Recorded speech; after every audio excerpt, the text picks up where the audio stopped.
கர்த்தருடைய பரிசுத்த நாமம் மகிமைப்படுவதாக. ஆம், இந்த சுதந்திர தினத்திலேயும் கர்த்தர் நம்மோடு பேசுகிறார். நம்முடைய தேவனாகிய கர்த்தர் கட்டுண்டவர்களை விடுதலையாக்குகிறவராயிருக்கிறார். ஏசாயா 61 அதிகாரம் அதனுடைய 1, 2, 3 வசனங்களை நாம் வாசிக்கும் போது அங்கே தெளிவாக நமக்கு வாசிக்க முடியும். சிறைப்பட்டவர்களுக்கு விடுதலையும் கட்டுண்டவர்களுக்கு கட்டவிழ்த்தலை கூறவும் அவர் என்னை அனுப்பினார். நம்முடைய பிதாவாகிய தேவன் கர்த்தராக இயேசு கிறிஸ்துவை நம்முடைய சொந்த குமாரனை நமக்காக அனுப்பினது எதற்காக? அவன் கட்டுண்டவர்களை விடுதலையாக்கும்படியாக, சிறைப்பட்டவர்களை விடுதலையாக்கும்படியாகவும், கட்டுண்டவர்களுடைய கட்ட அவிழ்க்கும்படியாகவும். ஆம்பிகமானவர்களே, அவன் பாவத்திலிருந்து, மரணத்திலிருந்து, சாபத்திலிருந்து இயேசு கிறிஸ்துவின் சிலுவை மரணத்தினாலே அவர் சிலுவையில் எல்லாவற்றையும் வெற்றி சிறந்து நமக்கு ஜெயத்தை தந்திருக்கிறார். அவன் நமக்கு சுதந்திரத்தை தந்திருக்கிறார்.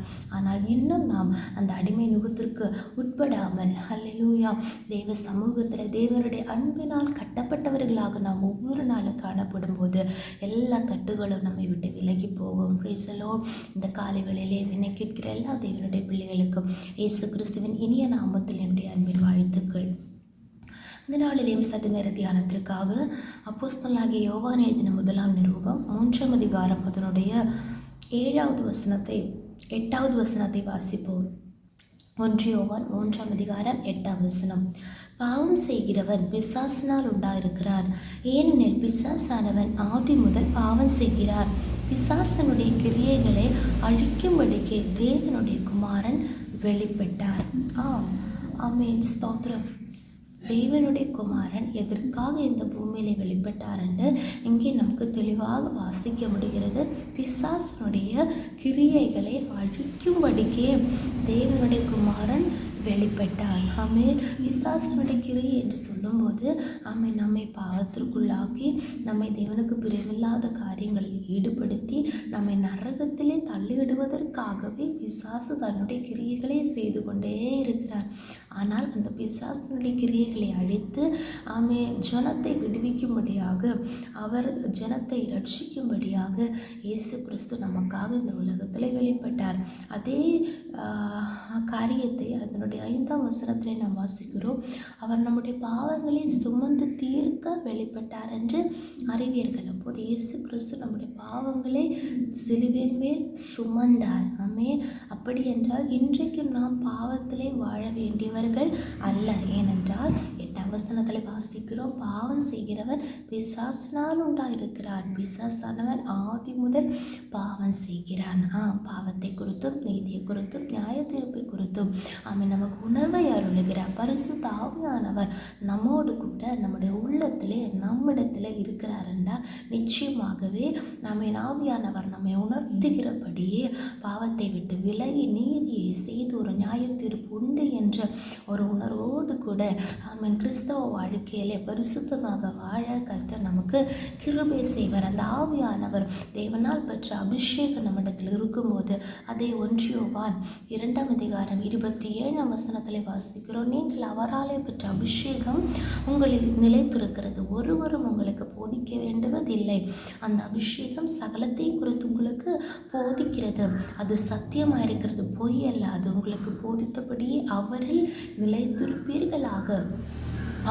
பரிசுத்த ஆவியானவர் அந்த அபிஷேகம் நமக்குள்ளே இருக்கும்போது ஒவ்வொரு நாளும் நம்மை போதித்து வழிநடத்துகிறது. இந்த நாட்களில் காத்திருந்த தேவனுடைய அபிஷேகத்தை பெற்றுக்கொள்வோமாக. தேவனுடைய அபிஷேகத்தை பெற்றுக்கொண்டு அந்த ஒரு எழுப்புதலோடு கூட அதோடு கூட முடிவடைகிறதற்காக அல்ல, ஒவ்வொரு நாளும் ஆவின் வல்லமையினால் நாம் நிறைந்து பாவத்தை பிசாசை எல்லாவற்றையும் செய்து நாம் முன்னேற வேண்டும் என்று தேவன் நம்மை குறித்து வாஞ்சிக்கிறார். அப்போது இங்கே வாசிக்கிறோம், பிசாசுடைய கிரியைகளை அழிக்கும்படிக்கு தேவனுடைய குமாரன் வெளிப்பட்டார். அப்போது அழிக்கும்படிக்கு என்ற வார்த்தை இங்கே வர வேண்டும் என்றால் ஏதோ கட்டுகள் இருந்திருக்கலாம், ஏதோ கட்டப்பட்ட அனுபவங்கள் இருக்கிறது, அதனாலே தானே அழிக்க முடியும். அந்த நாட்களிலே ஸ்தோத்திரம், இந்த வசனத்தை கேட்கிற யாராவது பாவ கட்டினால் சிக்கி அதிலிருந்து வெளியே வர முடியாமல், ஏதாவது வலையிலே சிக்கி வெளியே வர முடியாமல் தவித்து கொண்டிருக்கிறீர்களா? இந்த வசனத்தின்படி தேவ சமூகத்தில் ஒப்பு கொடுப்பீர்கள் என்றால்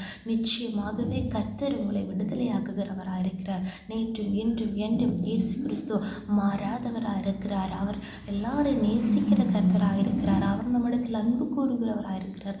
ஆனால் நாம் நம்முடைய இருதயத்தை திறந்து உள்ளத்தின் ஆழத்தில் இருந்த அப்பா என்னை ஒப்பு கொடுக்கிறேன் என்று நாம் சொல்லும்போது அவன் கர்த்தர் நம்மை வழி நடத்துவார். நான் உனக்கு போதித்து நீ நடக்க வேண்டிய வழி உன்னை காட்டுவேன், உண்மையில் கண்ணை வைத்து உனக்கு ஆலோசனை சொல்லுவேன் என்று சொன்ன கர்த்தர் ஆமீன். அதுபோலவே நம்மோடு கூட இருந்து நம்மை வழி நடத்துகிற பரிசுத்த ஆவியானவர் அவன் ஒவ்வொரு நாளும் நம்மை நடத்துவார். இந்த வசனத்தின்படியே அவன் நம்முடைய வாழ்க்கையில் இருக்கிறதுன எல்லா பிசாசின் கிரியைகளை அழிக்கிறதற்காகவே நம் தேவனுடைய குமாரன் வெளிப்பட்டார் என்ற விசுவாசத்தோடு ஒவ்வொரு நாளும் அவன் ஜெபத்தோடு அவன் வேத வசன தியானத்தோடு தேவனுக்கு மகிமை செலுத்துகிற ஆராதனையோடு கூட வாழ்வோமாக. நிச்சயமாகவே எந்த கட்டுகள்னாலும் நாம் அகப்படாதபடிக்கு எல்லா கட்டுண்ட அனுபவத்திலிருந்து விடுதலையாக்கி அவன் எங்கெங்கே எந்தெந்த காரியங்களை நாம் சிறைப்பட்டிருக்கிறோமோ நிச்சயமாகவே கர்த்தர் நம்மை விடுதலையாக்குவார். எந்தெந்த காரியங்களில் நாம் கட்டுண்டவர்களாக இருக்கிறோமோ நிச்சயமாகவே கர்த்தர் அந்த கட்டுகளை அவிழ்த்து நம்மை விடுதலையாக்குவார். இந்த வசனத்தின்படி கர்த்தர் நம்மை ஒவ்வொருவரையும் ஆசீர்வதிப்பாராக. ஜெபிப்போம். இயேசுப்பா ஸ்தோத்திரம். எங்களை அளவில்லாமல் நேசித்து வழிநடத்துகிற எங்கள் அன்பு பரலோக பிதாவை ஆசீர்வதிக்கப்படுதால் அந்த நல்ல நாளுக்காக துதிக்கிறோம், ஸ்தோத்திரிக்கிறோம். ஆமாண்டவரை நீர் கர்த்தாவை சிறைப்பட்டவர்களை விடுதலையாக்குகிற தேவன், கட்டுண்டவர்களுக்கு கட்டொழுத்திலே கொடுக்கிற தேவனாக இருக்கிறேன். நாம் இங்கே வாசித்தோ விசுவாசம் கிரிகளை அழிக்கும்படிக்கே ஹல்லேலூயா அதை முற்றிலுமாக நிர்மூலமாக்கும்படிக்கே தேவனுடைய குமாரன் வெளிப்பட்டார். அப்படி என்றால் ஸ்தோத்திரம் ஸ்தோத்திரம். கட்டவிழ்த்தலை கூற வந்த தேவன் ஹல்லேலூயா இந்த நாளிலே எல்லா கட்டுகளை அழித்து ஒவ்வொரு பிள்ளைகளையும் கர்த்தர் விடுதலையாக்குகிற அன்பிற்காக ஸ்தோத்திரம் சம்பூர்ணமாக தாழ்த்துகிறோம். கர்த்தாவே ஸ்தோத்திரம் ஸ்தோத்திரம் ஸ்தோத்திரம் ஸ்தோத்திரம். சுதந்திரமாக ஹல்லேலூயா அவன் விடுதலையோடு கூட அவன் கிறிஸ்தவ வாழ்க்கையில முன்னேற கர்த்தர் கிருபை செய்வீராக, ஆசீர்வதிப்பீராக. ஜெபத்தை கேட்டபடியால் ஸ்தோத்திரம். இயேசு கிறிஸ்துவின் நாமத்தினாலே ஜெபிக்கிறோம் எங்கள் ஜெபத்தை கேளும் நல்ல பிதாவே. ஆமென் ஆமென் ஆமென். கர்த்தர் இந்த வசனத்தின்படி நம்மை ஒருவரையும் ஆசீர்வதிப்பாராக. Happy independence day.